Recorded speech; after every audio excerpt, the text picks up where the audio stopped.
This is a 2002 Mercedes-Benz CLK GTR, and it's an all-time automotive legend. This is the road-legal version of a famous race car, and it's one of the most exciting Mercedes-Benz models in history. Just 28 of these exist in the entire world, and they sell for $10 to $15 million each. Today, I'm going to review the iconic CLK GTR and show you all of its quirks and features. Before we get started, are you ready for your next cool car? Sell your enthusiast car on Cars and Bids. Trading in your car to dealers means you aren't getting the market value for your car, leaving you with less cash for your next fun car. Just look at our recent sales of these cool cars compared to their trade-in value. This is a trade-in offer, and this was the Cars and Bids result. This is a trade-in offer, and this was the Cars and Bids result. This was a trade-in offer, and this was the Cars and Bids result. Get started now and sell your car at carsandbids.com. All right, time for the quirks and features of the CLK GTR. And first, a big thank you to Fastrrr LLC, which is a YouTube channel and an Instagram account devoted to a very special car collection that includes this vehicle and some others. I'm going to link both below in the description. You should follow along and subscribe to the channel because there's obviously some great stuff and there's great content coming. Thanks again to Fastrrr LLC. But anyway, let's talk CLK GTR quirks and features, starting with the basics. Now, like I said, this is the road legal version of a very famous race car, the CLK GTR Race Car, which competed in the now defunct GT1 race series in the late 90s. This car was very successful. It won big races at Nürburgring, Sebring, and Laguna Seca. And later versions of this car also competed at Le Mans, where a later version, the CLR, very famously took flight in the middle of the race. It lifted up off the ground like an airplane and landed in the woods next to the racetrack. That wasn't the GTR, but a later version of this car with fairly similar bodywork. And so a lot of enthusiasts know this car from that incident and from its other race success. Now, in order to compete in GT1 racing in the late 90s, by the rules of the class, Mercedes-Benz had to make a road-going version of its race car, and that's this, the CLK GTR Strassen version, the road version. And rivals had to do the same, and that's why we have the road version of the Porsche 911 GT1 with similar long-tail bodywork that looks like a race car, and of course, the very famous McLaren F1 GTR. That was a fellow GT1 competitive car that had to make a road version in order to compete. Now, in terms of the CLK GTR, production was tremendously limited. Mercedes-Benz built just 28 of these cars for the entire world. There are 20 coupes, 6 roadsters like this one with an open roof, and 2 prototype cars. 28 for the whole planet. That's all. Now, Mercedes-Benz made this car from 1998 through 2002, and per the GT1 class rules, it had to be based on a road car, which in this case was the Mercedes CLK, the regular, everyday Mercedes-Benz CLK. Now, it wasn't really based on that car. It shares practically nothing, and that was also true of the Porsche 911 GT1, but they had their origins, so to speak, in a road car, even though it's obviously completely different from the Mercedes-Benz CLK that your grandmother's friends had when you were growing up. Now, with that said, this car does share a very small few parts with the actual road-going CLK, which I'll show you in a minute. One thing that's definitely not shared with the regular CLK is the powertrain. It's mid-mounted in this car, and it's a 6.9-liter V12 that makes 625 horsepower and about 540 pound-feet of torque. Now, this is the Mercedes-Benz M270 engine, and it was loosely based on the V12 that powered the regular Mercedes-Benz SL at the time, but heavily revised and enlarged to go into this car. In fact, this version of the engine was only used in the CLK GTR and some versions of the Pagani Zonda. It was a very special powertrain for a very special car. Now, some of these CLK GTR models were revised to offer an even larger powertrain, an even bigger V12, and they called those the CLK GTR Super Sport. This is not one of the Super Sport cars, so it will have to make do with a mere 6.9-liter V12 doing 0 to 60 in the mid 3-second range on its way to a top speed of around 200 miles an hour. But anyway, next let's start diving into the quirkier quirks, and specifically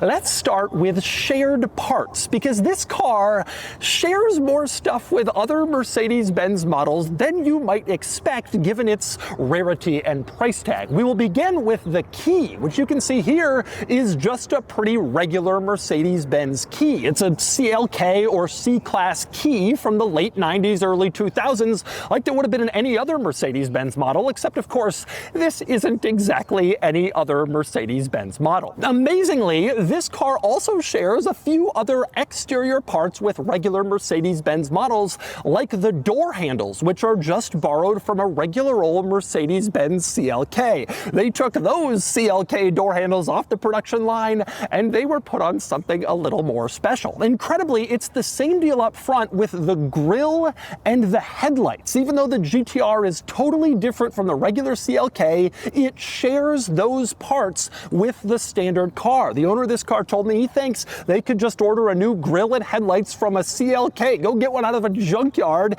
and it would fit into the GTR. And it's the same deal with the taillights in back. CLK enthusiasts will notice these taillights come straight from the regular late 90s Mercedes-Benz CLK. They're shared precisely with that car. But once you get past those few shared Mercedes-Benz parts, well, that's when things start to get different. For example, you go to pull on your regular Mercedes CLK door handle and the door comes up, which it doesn't do in a normal CLK. And there are a lot of interesting quirks about this door. One thing I love is how they've wrapped the door hinge in leather.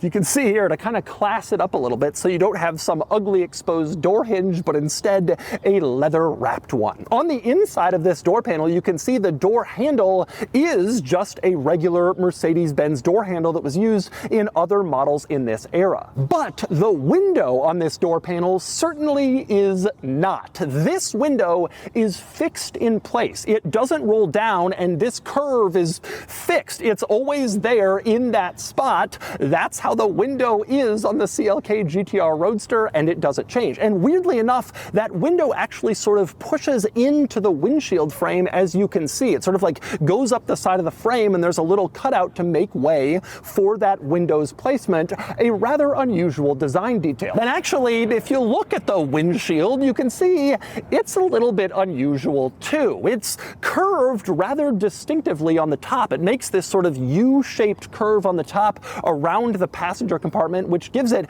kind of a unique look and shape. And one thing you'll notice if you look at that windshield curve is there's no latches where you can put a roof. And that's because the CLK GTR Roadster didn't have a roof. You simply didn't get one. There's no temporary top you can put on when it's parked. There's no top you put on when it's driving. You just don't drive the car if it's going to be wet. Then you take your CLK GTR Coupe instead. One other interesting thing this car is missing is on the inside of the door, a handle that you can grab in order to close the door. It's not there. Instead, you just have this leather panel, and I guess you're supposed to close the door using that fixed window. So you have to touch it and get fingerprints on it every time you want to close the door, but that's just the way it is. And the quirks continue from there. With the door up, you can see one of this car's most distinctive interior features, specifically its absolutely massive door sill. From the outside of the car all the way to the seat, there's like 2 feet of door sill in here. It's huge, it's giant, and it contains a storage compartment. So this panel here with the little plaque on it that says AMG CLK GTR Roadster Limited Edition number 3, it announces the car every time you climb inside. side, that panel can be removed. There's this little latch here, as you can see.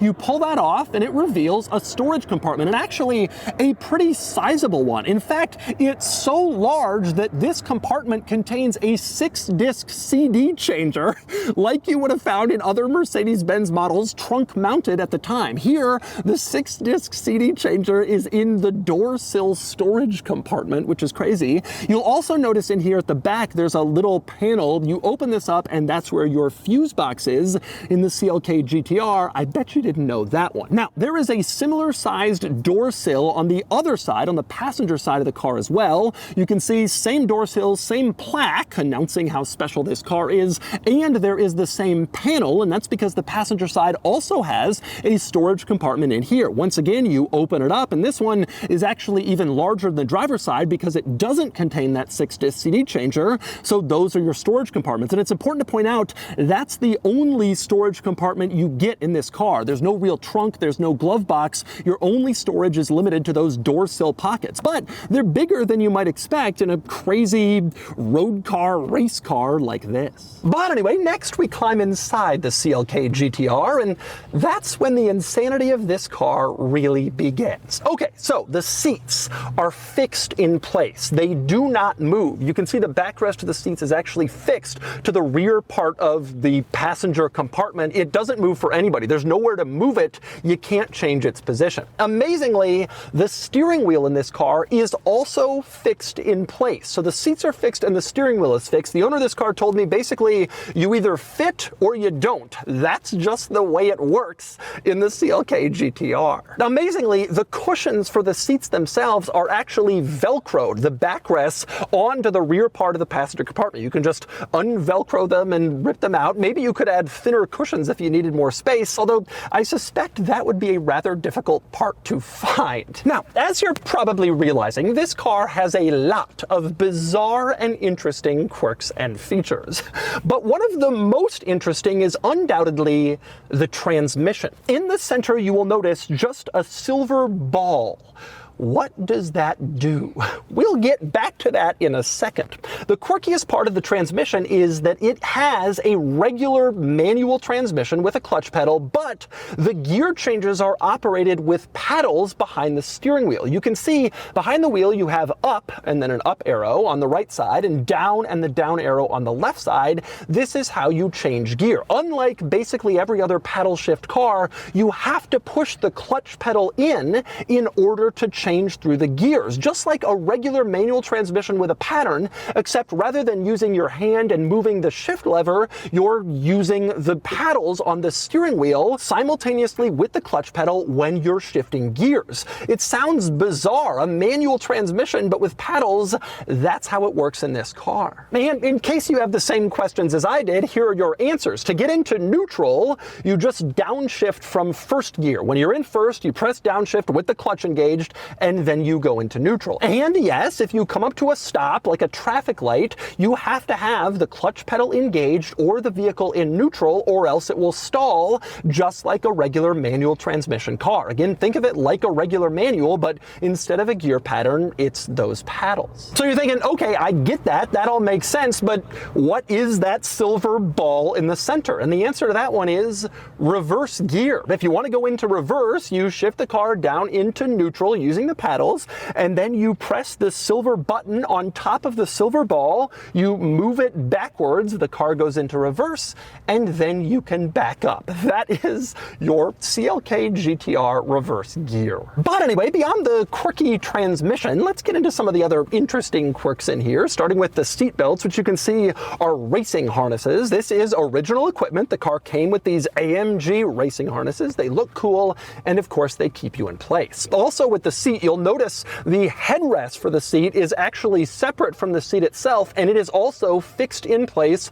to the rear of the passenger compartment, just below these holes behind everything. Again, not adjustable at all, and very bespoke compared to other Mercedes-Benz models. Now, interestingly, despite this car's rather unique nature, it has climate control. You can see right here, climate control with air conditioning, in fact, just as if it were any other Mercedes Mercedes-Benz model. In fact, some of the air conditioning vents, you can see the ones on the side are just regular Mercedes vents that are tilted 90 degrees in order to fit better into this spot. They just gave you a normal climate control system like a normal Mercedes-Benz would have. And it's the same deal with some of the other stuff in here. This power mirror switch is the exact same one in my Mercedes G-Wagon from this era. Same deal with the switch to turn on the hazard lights, as you can see, and same deal with the switch to turn off ASR, the traction control system, although in this car, turning that off has a probably much more important effect than it would if you press that button in your E300 diesel. Now, you will also notice that this car includes a radio, a regular old radio like a lot of other Mercedes-Benz models had at this time, a regular Harman Kardon head unit that was used actually in a lot of vehicles, not just Mercedes-Benz. They also put it in the CLK GTR. And it's the same deal with the stalk coming off the steering column for the turn signals and the windshield wiper. Again, same stuff from regular Mercedes-Benz models. If you're into Mercedes from this era, you will recognize that instantly. Also, same deal with the headlight switch used in a lot of other Mercedes-Benz models from this era. Now, the switch for the dimmer, the interior light dimmer, is a little different. You can see it goes up down here to dim or brighten your interior lights, and in the center of that switch there is a tiny little button that allows you to reset your trip odometer. I haven't seen that in other Mercedes-Benz models, but a lot of the switchgear in here really is similar to other Mercedes, despite just how special this car is. Now, despite some shared stuff with other Mercedes-Benz vehicles, there's also a lot of very special, unique, distinctive stuff in here. For example, let's start with the floor mats, which you can see are special CLK GTR floor mats. They're very unassuming. They just say CLK GTR in the usual Mercedes-Benz badge font, but that is really cool. You don't get those floor mats in any other car. Same deal with this plaque here in the center, similar to the ones on the door sill that says AMG CLK GTR Roadster Limited Edition number 3, although I must question their choice of font for the word Roadster. It looks so cheesy, like a 90s graphic that you would have on some computer font, although I guess this is a 90s car, so maybe that makes sense. You will also find that Roadster logo in the gauge cluster. You look in here, you can see this is a different cluster than a normal Mercedes-Benz model. It has Roadster right in the center, again in that cheesy 90s font. I can't believe that font delivers the word Roadster to one of the rarest, most valuable modern cars in existence. But here you also have some other special things, specifically a 200-mile-an-hour speedometer. You don't get that in your E300 diesel. And this little window over to the right in the gauge cluster will tell you what gear you're in, which is obviously important since you don't have a regular shift pattern to tell you. It's nice to have a display there showing at all times what gear you're in. Another nice little quirk in this interior, I love how the dashboard curves around the radio and then makes this sharp curve into the center in order to provide the passenger with as much foot room as absolutely possible over here. It's still rather tight over here on the passenger side. The driver gets more space. It is not a completely symmetrical cabin, but they tried to give you a little extra with that curved line coming next to the radio. Another interesting quirk in here, the steering wheel. This wheel looks like a steering wheel that a lot of other Mercedes-Benz models had in the late 90s, specifically AMG models like the C43, but it's different because it's detachable. This wheel can actually detach and come off the car, which is common on race cars, not common on a regular Mercedes-Benz CLK, but it can come off completely detached, which can make it easier to get in and out. That's not as big of an issue with the Roadster, but the owner of this car tells me the coupe is tremendously difficult to get inside, and removing that steering wheel probably makes it easier to climb in and out. And one other quirk in here worth pointing out, the parking brake in this car, which yes, you must engage when parking this car in neutral. Just like a manual, it would roll away. The parking brake is mounted here next to the driver's seat, between the driver's seat and the door sill, not in the center like in so many other cars. Over on the passenger side, that area of the interior is just empty, so I guess you could use that for a little extra storage if you had some other items that you wanted to put in there. And next we move back outside the car, where there are several other rather special items to point out. We start with this little little flap next to the driver's door. It looks like a fuel door, but actually it isn't. In order to open up this flap, you push the bottom center of it and it sort of pops open and it reveals three rather interesting things. One is a battery cutoff switch. If you're not going to be using the car for a while, and a lot of people with these cars probably wouldn't be, you would turn that switch, kill the battery, and then it won't drain while it's parked, which is a common problem with collector cars like this that sit for a long time. Also in this area, you have a little filler cap. You open it up and add windshield washer fluid in here. Not fuel, but washer fluid. However, the most interesting thing inside this little flap is undoubtedly the hydraulic jack system for this car. This car has self jacks. They're built in, and you press here and the car, when it's running, will actually automatically jack itself up so you can easily do a tire change. This is actually pretty common in race cars and very uncommon in road cars, but this one has it. 3 jacking points that will automatically raise the car off the ground so that you can do a tire change. Your pit crew can change your tires, and when you're done, you can press this button again and the hydraulic jacks will automatically lower the car back onto the ground so you can drive away. Of course, you can also see there's a little warning label inside this flap reminding you never to drive while the jacks are up. Make sure they're completely down, gone before you drive away, otherwise damage will be done. That should be obvious, but it's still important to point out. Very interesting quirk. Now, over on the passenger side of the car, you can see there is another flap located in the same position. This one also is not for fuel. You open this up and you can see this is where you add oil to the engine, and also there's a dipstick here where you can measure the current engine oil level. If you want to add fuel to the car, that's right here above this flap, also on the passenger side. You open this up and then you can add gas to fill up the engine. Next up, another interesting quirk of this car is the placement of the rear view mirrors. You can see the front rear view mirror is mounted on the fender, which makes sense. Seems like it's right in position for the driver to see it. The passenger side rear view mirror, however, is mounted on the door. They are not symmetrical. They're placed in different spots, but that passenger mirror is in that spot also to make it easier for the driver to see it, because otherwise it would be blocked by the windshield frame. So putting the mirror there actually makes the most sense for visibility, but it's a little bit weird for symmetry if you notice it. Another interesting quirk on the outside of this car, you can see the windshield wiper, and indeed it is just one windshield wiper. No multiple wipers here. They didn't need them. They stuck to just a single wiper. And how about this? This bag here you can see contains the car cover, a bespoke bag for the CLK GTR cover. That's got to be worth something on eBay. Interestingly, this cover is for a coupe model. They didn't actually make a distinctive special cover just for the Roadster, which is weird because the Roadster is the one you'd probably want to cover since it doesn't have a roof or a top of any variety, but there's no specialized Roadster cover. It's just what you get for the coupe. Now, another thing you will probably notice on the outside of this car is the wheels. These are not the factory wheels. In fact, the regular CLK GTR wheel design, this design is very distinctive. This million spoke wheel was very well known for this car. However, the owner of this car told me that those wheels do not have any real tire size that fits them anymore. So if you actually want to drive or use your CLK GTR, you have to change to a different wheel size in order to get good new tires to drive the car. Now, thankfully, these wheels, they're made by HRE, they actually look pretty good. They fit the car fairly well. I love that original factory wheel, but like in so many older supercars, it's just not possible to find tires anymore. One other interesting thing on the outside of this car is its size, its length. This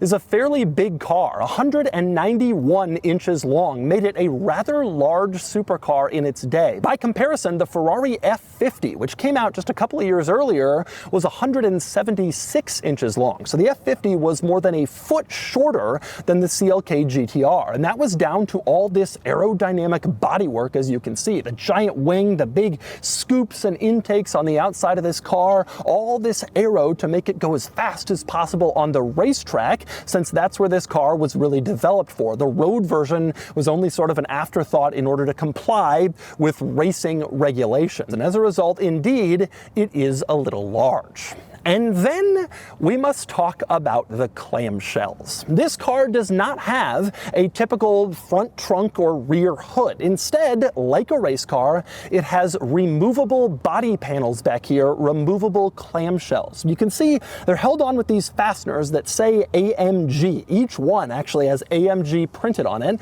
And in order to get into the rear or the front of the car, you have to remove all the fasteners and then get multiple people's help to remove the clamshells in order to get in the front or the back. Okay, so we start by removing the rear clam, which is a multi-person job. It's a heavy piece. It has to be taken off in a very specific way. You unlatch those 5 AMG latches, pull it back, and then set it on the ground very carefully. You can see on these giant furniture pads so nothing gets scratched or damaged. When the clam is off, it just looks crazy. It's like a big chunk of the car has been completely removed and taken away. It looks like that because, well, that's exactly what happened. And when the clam is off the car, it is an absolute sight to behold back here. You can see everything, and I mean everything. There's no body work in the way, so you can look at basically every mechanical component of this car behind the seats. You see the giant tires in back. Of course, you can see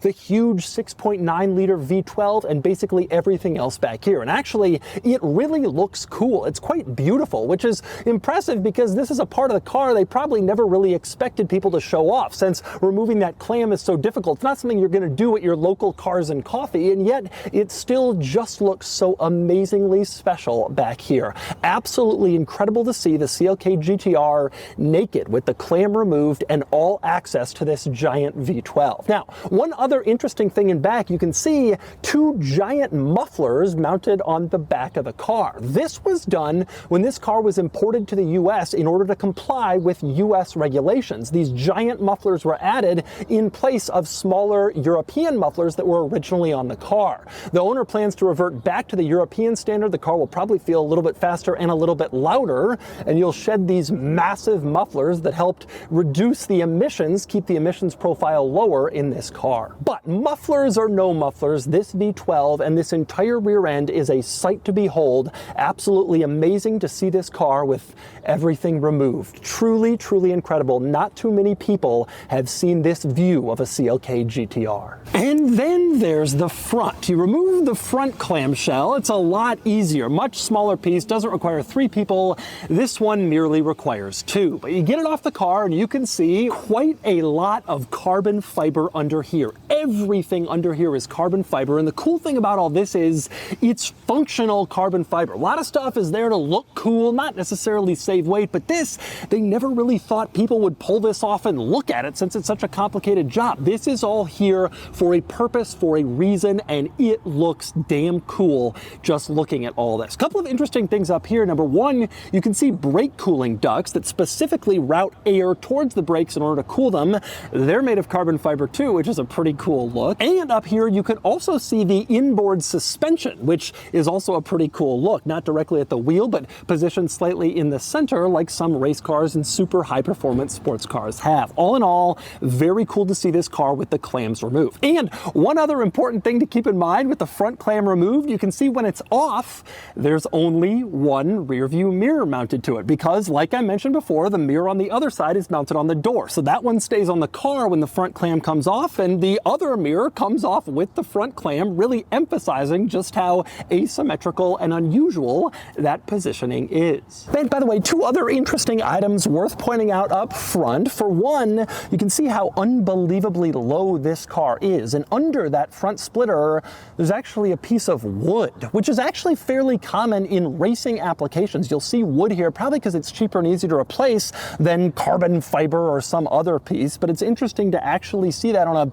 car like this, one this valuable, but there is a wood piece there under the splitter. Also up here, you will notice a tow hook. It's kind of pushed into that lower front grille right now, but if you're going to tow this car, you can pull it out and then obviously stick a hook to that in order to pull the car around. That tow hook, of course, would have been useful for the race car. If it got into an accident or broke down on the track, you could pull it up onto a tow truck, and, well, it's also useful for the road car. Now, one other interesting thing about the CLK GTR is that it was never officially sold when it was a new car in the United States. And anywhere in North America. Mercedes-Benz was building so few of these that they decided they could find buyers in other markets without having to comply with all the US regulations, so this car was never sold here. A few of them quickly came in under the show or display exemption for super rare, low-volume cars to be driven limited miles to shows or displays, and now these cars are 25 years old and legal to import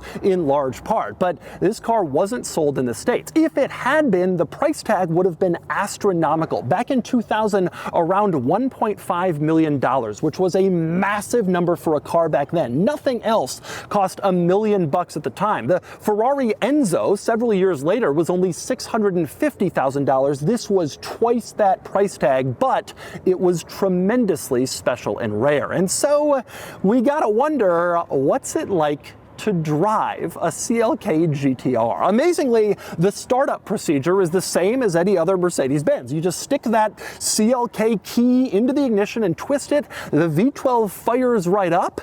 Take a listen to that.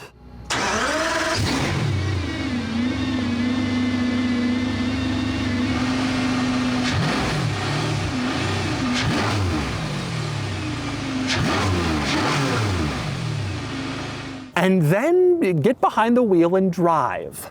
Let's do it. Okay, here we are with Devin from Fastrrr LLC.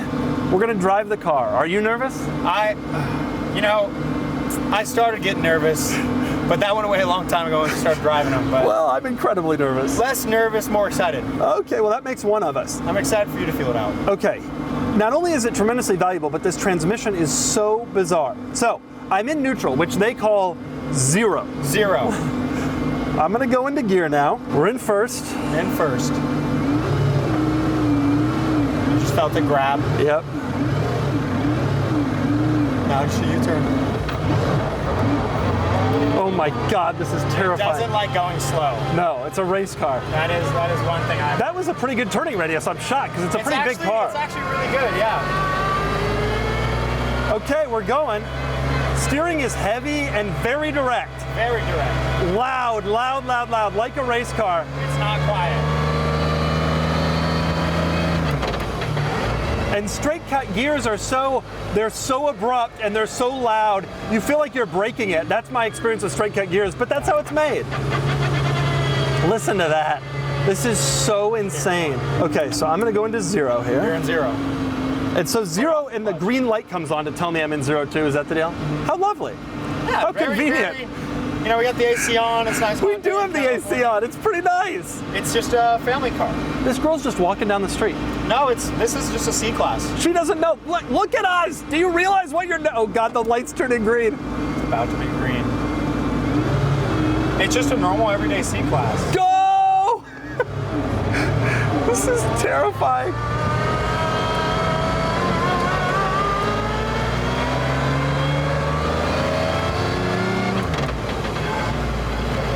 Interesting gearbox. You know, it is interesting, and straight cut gears are always crazy, but I must say, I've already kind of got the hang of it once it's in motion. Yeah. It's not that crazy. Like, it's insane when you think about it. A manual that you shift with paddles, Yeah. but you have a clutch pedal, but actually, functionally, it works okay. Yeah. It makes sense. So now you're in zero again. Now I'm back in zero, but I'm gonna go back into first because we're about to turn green. Now we're green. It's interesting too because it's downshift, rev match when you're really on it. I'm afraid to rev match. This is kind of fun, I gotta admit. If this car wasn't so insane and rare, you know, it's not that crazy to do a rev match, honestly. It's not, and it's actually, the pedal box is really well set up. It looks like, it feels like it's made for it. It's also very smooth, linear travel on the clutch and the accelerator. Like, it's pretty easy to do it. But even just driving it for 2 minutes, I'm like, okay, I'm getting the hang of it. Yeah, it's just so different than, your normal age pattern gearbox. Right, it is. Even though it's essentially the same thing. Right. So,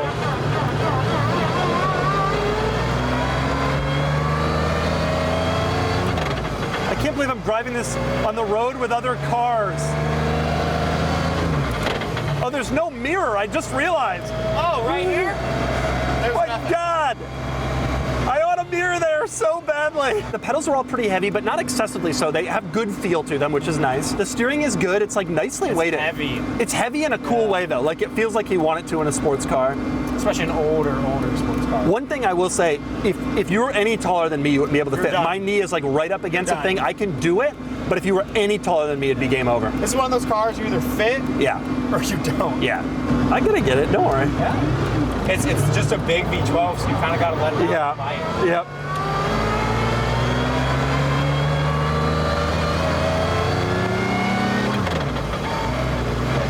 Oh, what a crazy experience this is. I know. I'm gonna step on it once. Yep.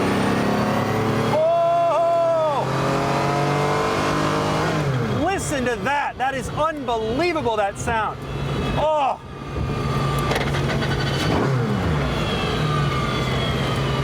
That is absolutely unbelievable.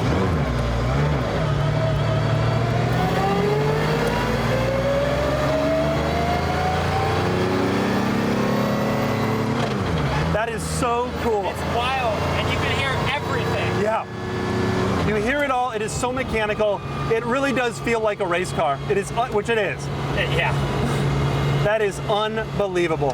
What a crazy experience.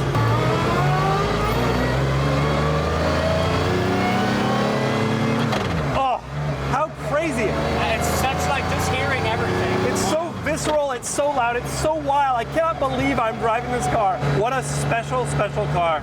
Thank you for letting me drive it. I can't believe you did. You're crazy. How amazing. Unreal. What a crazy, crazy car. There you go, the CLK GTR.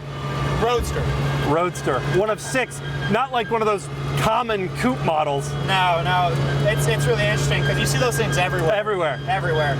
But this, you know. I'm actually getting tired of seeing them everywhere. I know. And so that's the Mercedes-Benz CLK GTR. This is one of the craziest Mercedes-Benz models on the planet. Certainly the most jaw-droppingly insane and exciting Mercedes-Benz of the modern era. It is truly an icon with the rarity and the values to match. And it's amazing to get to spend time with this special car. Anyway, now it's time to give the CLK GTR a DougScore. And the DougScore is here, 64 out of 100, which puts the CLK GTR Roadster here against some sort of similar cars. What a thing this is. It's truly amazing. The look is absolutely astonishing, and the driving experience is more impressive than I expected, with strong, stable steering feel and a raucous and wonderful engine. The drawback is undoubtedly practicality. Accessing the engine is a 3-man job, ground clearance is essentially non-existent, and seating position is completely fixed in place. This might be the least practical road car in existence, but it's so damn cool it almost doesn't matter.